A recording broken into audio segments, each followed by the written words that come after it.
بسم اللہ الرحمن الرحیم الحمد للہ رب العالمین والصلاة والسلام علی رسولہ الکریم وعلی آلہ واصحابہ اجمعین وعلی کل من تبعہم بإحسان الی یوم الدین اما بعد فاعوذ باللہ من الشیطان الرجیم بسم اللہ الرحمن الرحیم وما خلقت الجن والانس الا لیعبدون صدق اللہ العظیم۔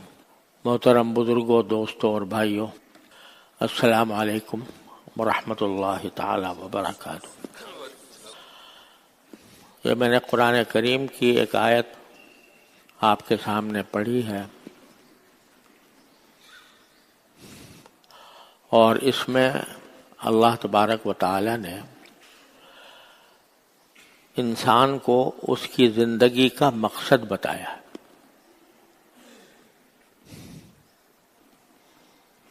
اس مقصد کا جاننا ہر اس شخص کے لیے ضروری ہے جو تھوڑی سی بھی عقل رکھتا ہو، سمجھ رکھتا ہو، اس لیے کہ ہم صدیوں سے یہ بات دیکھتے چلے آ رہے ہیں کہ انسان ماں کے پیٹ سے پیدا ہوتا ہے، بچپن کی زندگی گزارتا ہے، جوان ہوتا ہے، بعض اوقات بوڑھا ہو جاتا ہے، لیکن آخر کار اس کو اس دنیا سے جانا ہوتا ہے۔ اس میں کسی کا اختلاف نہیں، یہاں تک کہ جو لوگ معاذ اللہ خدا کے وجود سے بھی انکار کرتے ہیں، وہ بھی موت سے انکار نہیں کر سکتے۔ پیدائش ہوتی ہے، پیدائش ہونے کے بعد انسان بعض اوقات تو بچپن ہی میں چل بستا ہے، اور بعض اوقات بڑا ہوتا ہے، بڑے ہو کر دنیا سے چلا جاتا ہے۔ اس حقیقت پر اگر غور کیا جائے تو یہ سمجھنے میں دیر نہیں لگے گی کہ یہ زندگی جو ہے یہ ایک سفر ہے، اور اس سفر کی آخری منزل قبر ہے۔ تو جب بھی کوئی شخص کسی سفر پر روانہ ہوتا ہے، کسی بھی کام کے لیے سفر کر رہا ہو، تو اس کے سامنے کوئی مقصد ہونا چاہیے کہ میں کیوں جا رہا ہوں۔ اگر آپ یہاں سے لاہور کا سفر کریں تو کوئی دل میں مقصد ہوگا کہ بھئی کیوں جا رہا ہوں لاہور۔ کوئی تجارت کرنا مقصد ہوگا، کسی عزیز رشتہ دار سے ملنا مقصد ہوگا، کسی دوست سے ملاقات مقصد ہوگا، اور ہو سکتا ہے کہ ساروں سیاحت ہی مقصود ہو، لیکن مقصد کوئی دن میں ضرور ہوتا ہے۔ چھوٹے سے چھوٹے سفر میں بھی انسان کا کوئی مقصد ہوتا ہے اس سفر سے۔ کوئی بھی انسان ایسا نہیں ہے جو کسی مقصد کے بغیر ایسے ہی روانہ ہو جائے اور پتہ نہ ہو کہ میں کیوں جا رہا ہوں اور میری منزل جو ہے وہ کیا ہے اور کس مقصد کے لیے میں اس منزل تک پہنچنا چاہتا ہوں۔ کوئی بھی شخص جس کے اندر ذرہ برابر بھی عقل ہو، وہ بغیر مقصد کے سفر پر روانہ نہیں ہوتا۔ لیکن انسان کا یہ سفر چونکہ ذرا لمبا ہوتا ہے، یعنی بعض اوقات ہو سکتا ہے 60 سال کا ہو، 65 کا ہو، 70 کا ہو، 80 کا ہو، تو وہ آدمی ساری زندگی گزارتا رہتا ہے اور یہ ذہن میں نہیں ہوتا کہ میں کیوں زندہ ہوں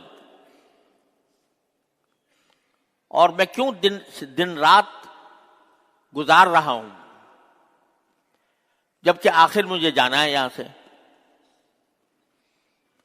تو کوئی آدمی، اکثر و بیشتر ہم لوگ جب پیدا ہونے کے بعد یہاں کی رنگینیاں دیکھتے ہیں، یہاں کے ضروریات دیکھتے ہیں، یہاں کے مزے دیکھتے ہیں، تو یہ بھول جاتے ہیں کہ ہم کیوں پیدا ہوئے تھے.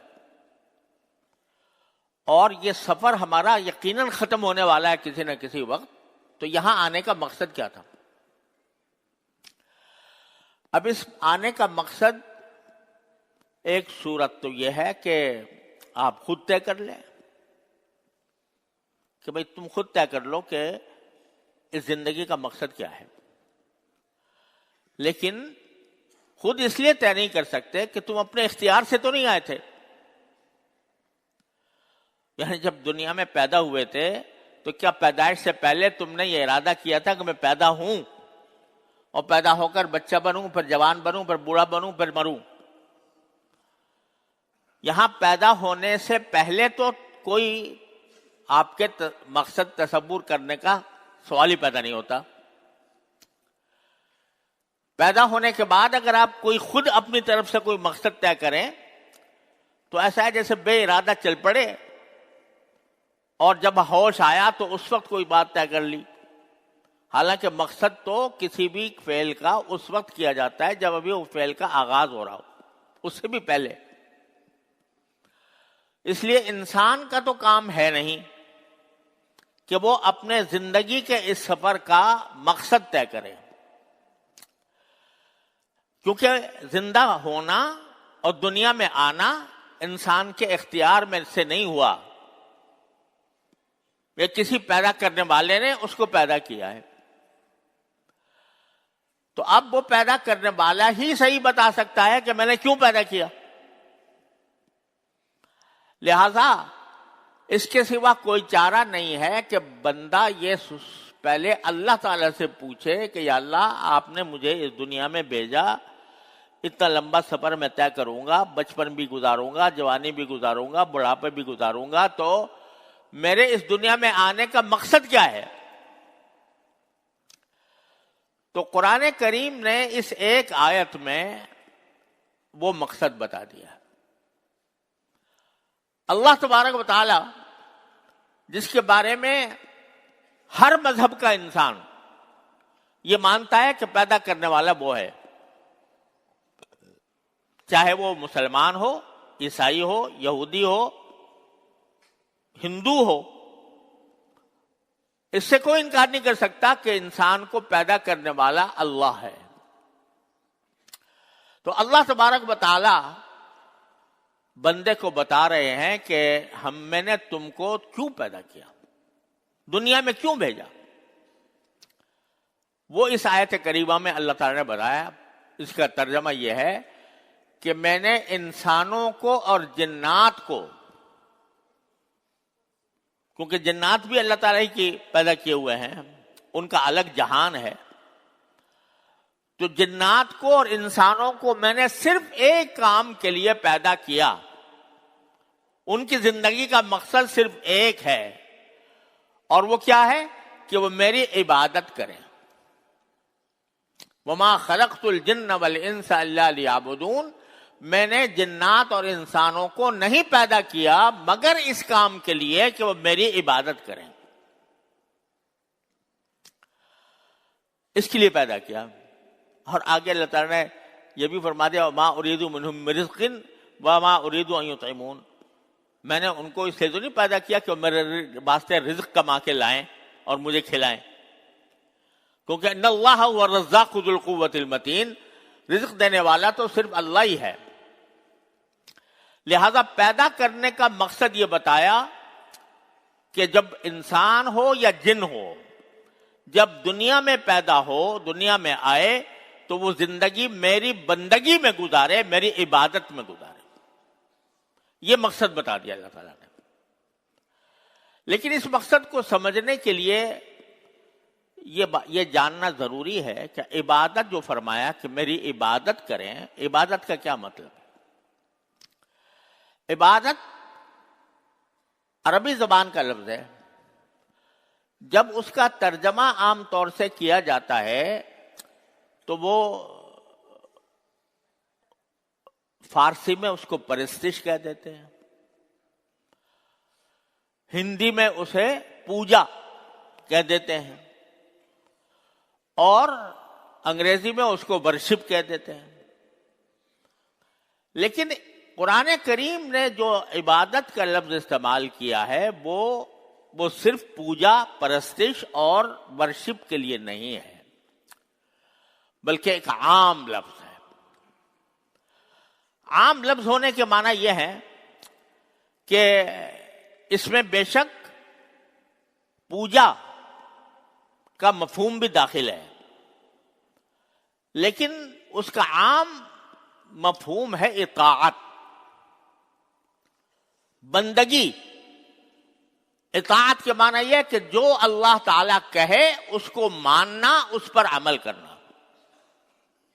یہ اطاعت کا مفہوم بھی عبادت میں داخل ہے۔ دوسرے مذہبوں میں یہ مفہوم داخل نہیں ہے۔ ان کے ہاں پرستش ہو یا پوجا ہو یا ورشپ ہو، یہ چند ایسے اعمال کا نام ہے کہ جس کے ذریعے بندہ اللہ تعالیٰ کے سامنے اپنی عاجزی کا، اپنے انکساری کا مظاہرہ کرتا ہے، جس کے طریقے مختلف مذاہب میں مختلف ہیں۔ بس وہ عبادت ہے، اسی حد تک محدود ہے۔ لیکن اسلامی شریعت میں، اسلام میں عبادت کی دو قسمیں ہیں۔ ایک عبادت کی قسم یہ ہے جو پوجا اور پرستش کے معنی میں ہوتی ہے کہ ایسے افعال جن کا مقصد کوئی دنیا کا فائدہ حاصل کرنا نہ ہو، دنیا کا کوئی فائدہ حاصل کرنا مقصود نہیں ہے، صرف اللہ تعالی کے آگے سر جھکانا اور اس کے سامنے اپنی پستی کا، اپنی عاجزی کا اعتراف کرنا اور اس سے اپنی بھلائی مانگنا، بس یہ مقصد ہے۔ دنیا کا کوئی اور فائدہ اس سے حاصل کرنا مقصود نہیں۔ جیسے نماز ہے، نماز کا مقصود کیا ہے؟ نماز کا مقصود ہے اللہ تعالیٰ کے سامنے کھڑے ہو کر اس بات کا اعتراف کرنا کہ میں بندہ ہوں، آپ میرے خالق ہیں، آپ میرے مالک ہیں، میں آپ کے آگے سر جھکاتا ہوں، میں آپ کے آگے سجدہ کرتا ہوں۔ یہ مقصد ہے نماز کا۔ لیکن اگرچہ اللہ تعالیٰ نے جو ہمارے لیے عبادت کے، خالص عبادت کے طریقے مقرر فرمائے ہیں، اس سے کچھ دنیوی فائدے بھی بعض اوقات حاصل ہو جاتے ہیں۔ مثلا نماز آدمی پڑھے گا پابندی سے 5 وقت جا کر مسجد میں، تو اس کا چلنا بھی ہوگا، اس کی واک بھی ہوگی، وہ آ کر نماز میں جب رکوع میں جائے گا، سجدے میں جائے گا، تو اس تمام کام سے اس کی ورزش بھی ہوگی۔ یہ فائدہ بے شک ہے لیکن ضمنی ہے، مقصود نہیں۔ لہذا اگر کوئی شخص نماز ورزش کی نیت سے پڑھے کہ ورزش ہوگی، اس نیت سے پڑھے، وہ نماز ہی نہیں ہے۔ نماز کا اصل مقصود صرف اللہ تبارک و تعالیٰ کے حضور حاضر ہو کر سر جھکانا اور افسر تسلیم خم کرنا اور اپنی عاجزی اور انکساری کا باری تعالیٰ کے سامنے اظہار کرنا، اس کے سوا کوئی اور مقصد نہیں۔ لیکن ضمنی طور پر فائدہ اللہ تعالیٰ عطا فرما دیتے ہیں کچھ اور بھی۔ لہذا اگر کوئی شخص نماز صرف ورزش کرنے کے لیے پڑھے تو وہ نماز ہی نہیں ہوگی۔ روزہ ہے، کیوں ہے روزہ؟ اس لیے کہ اللہ تبارک و تعالیٰ کے حکم کی اتباع میں اپنے آپ کو بھوکا رکھوں گا، پیاسا رکھوں گا، بس۔ کوئی شخص اگر اس کو، روزے کو ڈائٹنگ کے مقصد سے استعمال کرے کہ بھئی میرا وزن کم ہو جائے گا، تو یہ روزہ ہی نہیں ہوا۔ اصل روزہ وہ ہے جو اللہ تعالیٰ کی رضا کی خاطر رکھا جائے۔ لہذا کچھ ضمنی فائدے بے شک حاصل ہو جاتے ہیں، لیکن اصل مقصود اللہ تعالیٰ کی عبادت۔ ایک تو قسم عبادت کی یہ ہے۔ دوسرے مذہبوں میں انسان ایک مرتبہ جا کر کلیسا میں جا کے اپنی عبودیت کا اظہار کر دے، مندر میں جا کے کر دے، سناگوگ میں جا کے کر دے، تو بس چھٹی ہو گئی اس کی۔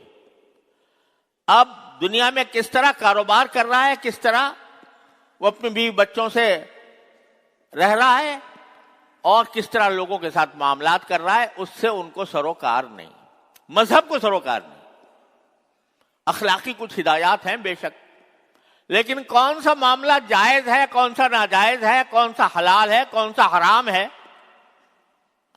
اس سے ان کو کوئی خاص سروکار نہیں ہے۔ معمولی کچھ تعلیمات ہیں، اس کے علاوہ کچھ نہیں۔ لیکن اسلام نے بندے کو جب دنیا میں بھیجا تو ایک تو عبادت، یہ والی عبادت جو ہم یہاں مسجد میں ادا کرتے ہیں، اس کے لیے بھیجا، اور دوسرے اس لیے بھیجا کہ یہاں سے نکلنے کے بعد، مسجد سے نکلنے کے بعد تم چاہے کسی بھی زندگی کے شعبے میں چلے جاؤ، وہاں تم پر کچھ احکام لاگو ہوں گے۔ تم سود نہیں کھا سکتے، تم شراب نہیں پی سکتے، تم سور نہیں کھا سکتے، تم زنا نہیں کر سکتے، تم جھوٹ نہیں بول سکتے، تم غیبت نہیں کر سکتے، تم کسی پر ناجائز الزام نہیں لگا سکتے، تم حکومت اگر تمہارے ہاتھ میں آئے تو حکومت کو اللہ کے حکم کے تحت چلانا ہوگا۔ یہ سارے احکام جو زندگی کے ہر شعبے سے متعلق ہیں، ان تمام شعبوں میں اللہ تبارک و تعالیٰ کے حکم کی اطاعت کے معنی تابع داری، کہ ہر لمحے پر آدمی جو کام کر رہا ہو یہ بات اس کو معلوم بھی ہونی چاہیے اور اس پر عمل بھی ہونا چاہیے کہ میرا کوئی کام اللہ کے حکم کے خلاف نہ ہو۔ اگر کوئی شخص یہ اس نیت سے تجارت کرے گا کہ میں اللہ کے حکم کی اطاعت میں تجارت کر رہا ہوں، وہ تجارت بھی عبادت بن جائے گی۔ کھانا کھائے گا، اس نیت سے کھائے گا کہ اللہ تعالیٰ کی عطا ہے، میں اس کا شکر ادا کر کے کھاؤں گا، وہ کھانا بھی عبادت بن جائے گا۔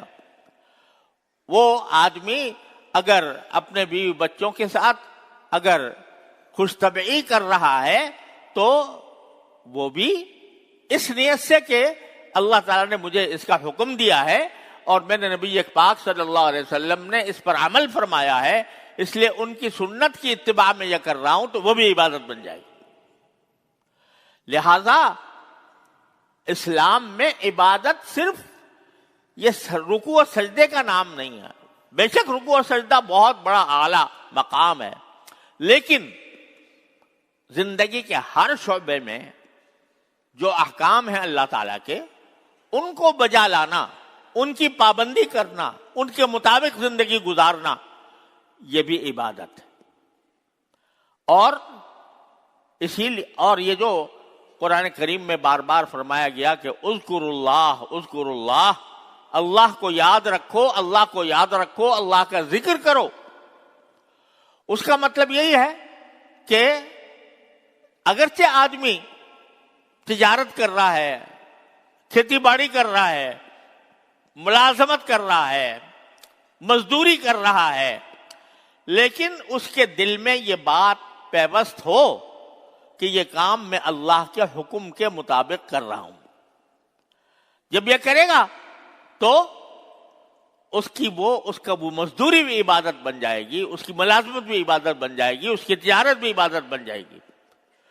لہذا جب اللہ تعالیٰ نے یہ فرمایا کہ میں نے جنات اور انسانوں کو صرف اس لیے پیدا کیا ہے کہ میری عبادت کریں، تو عبادت میں دونوں باتیں شامل ہو گئیں کہ 5 وقت مسجد میں آ کر نماز پڑھا کرو، عورتیں ہیں تو گھر میں پڑھا کریں، اور رمضان آئے تو روزے رکھا کرو، اور اگر تمہارے پاس نصاب کے بقدر مال ہے تو زکوٰۃ ادا کرو۔ اور عمر میں کم از کم ایک مرتبہ صاحب استطاعت آدمی حج کرے.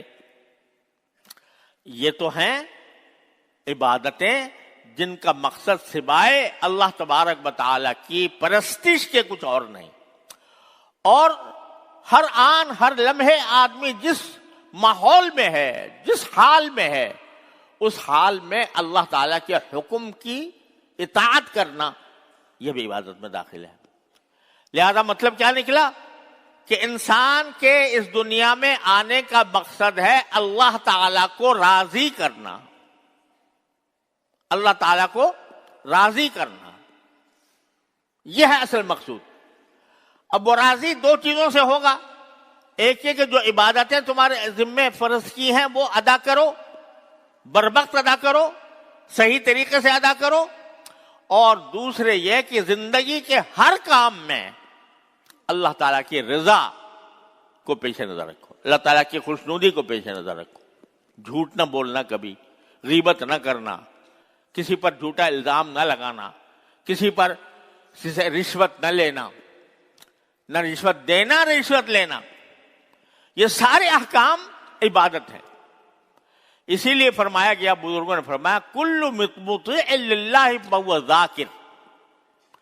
جو شخص بھی کسی مرحلے اپنی زندگی کے کسی مرحلے میں اللہ کی اطاعت کر رہا ہو، یعنی اللہ کا حکم کے مطابق کام کر رہا ہو، تو وہ ذاکر ہے. وہ ایسا ہی ہے جیسے ذکر کرنے والا. ذکر صرف اتنا نہیں ہے کہ آپ تسبیح لے کر بیٹھ گئے اور سبحان اللہ پڑھتے رہے. بے شک یہ بھی بہت اعلیٰ درجے کا ذکر ہے، لیکن ذکر یہ بھی ہے کہ اگر کسی کو آپ پریشان دیکھتے ہیں تو اس پریشانی کو رفع کرنے کے لیے کوشش کرتے ہیں، یہ بھی ذکر ہے. کوئی اگر تکلیف میں ہے، اس کی تکلیف کا مداوع کرنا چاہتے ہیں تو وہ بھی ذکر ہے، اور وہ بھی عبادت میں داخل ہے. تو اس لیے ساری زندگی کا مقصد جو نکلا اس آیت کریمہ کی روشنی میں وہ یہ ہے کہ میں اللہ کو راضی کرنے کے لیے دنیا میں آیا ہوں. میری زندگی کا یہ سفر صرف اس لیے ہے کہ میں اللہ تعالیٰ کو راضی کروں، چاہے نمازیں پڑھ کر، چاہے روزے رکھ کر، چاہے زکوٰۃ دے کر، چاہے حج کر کے، عمرہ کر کے، اور چاہے خدمت خلق کر کے، مخلوق کی خدمت کر کے. وہ بھی اللہ تبارک و تعالیٰ کے عبادت میں داخل ہے. لہذا اس سے ہمیں ایک بہت بڑا سبق مل رہا ہے، اور وہ یہ ہے کہ ہم اپنی زندگی کے ہر شعبے میں اپنا جائزہ لیں کہ کہاں ہم اللہ کے حکم کی اطاعت کر رہے ہیں اور کہاں نہیں کر رہے. جہاں کر رہے ہیں تو مطلب یہ کہ زندگی کا مقصد حاصل ہو رہا ہے. جہاں نہیں کر رہے تو اس کا مقصد ہے کہ ہم زندگی بے مقصد گزار رہے ہیں، اس کا کوئی فائدہ نہیں. آئیں گے، مر جائیں گے، زندہ رہیں گے، کھائیں گے، پیئیں گے، سوئیں گے، جاگیں گے، اور بالآخر قبر میں پہنچ جائیں گے. اسی کو قرآن نے کہا لہاکم التکاثر حتی زرتم المقابر. لہذا یہ ہے اصل مقصود. اب اس اصل مقصود کو بعض اوقات انسان جو ہے وہ اپنے جب دنیاوی مشاغل میں گھرتا ہے تو اسی میں دن رات غلطاں پیچاں رہتا ہے، اسی کا سوچ دماغ پر طاری رہتی ہے، تو اپنا اصل مقصد بھول جاتا ہے. تو اللہ تبارک و تعالیٰ نے اپنے فضل و کرم سے ایسا انتظام فرمایا ہے کہ کچھ تھوڑے تھوڑے وقفوں سے کچھ ایسے دن، ایسی راتیں تجویز فرما دی ہیں کہ ارے بھائی کہاں بھاگے جا رہے ہو، واپس آ جاؤ، لوٹ آؤ میری عبادت کی طرف. اسی کے لیے رمضان المبارک کا ایک بڑا مہینہ اللہ تعالیٰ نے رکھا ہے. وہ انشاءاللہ آنے والا ہے اور اس کے لیے تیاری کرنے کی ضرورت ہے. اس لیے تیاری کرنے کی تاکہ ہم اپنے زندگی کے اصل مقصد کی طرف واپس آ جائیں. تیاری کیا کریں؟ اب وقت نہیں رہا، انشاءاللہ اس کے بارے میں اللہ نے زندگی دی تو اگلے جمعہ میں کچھ عرض کروں گا. وآخر دعوانا الحمدللہ رب العالمین.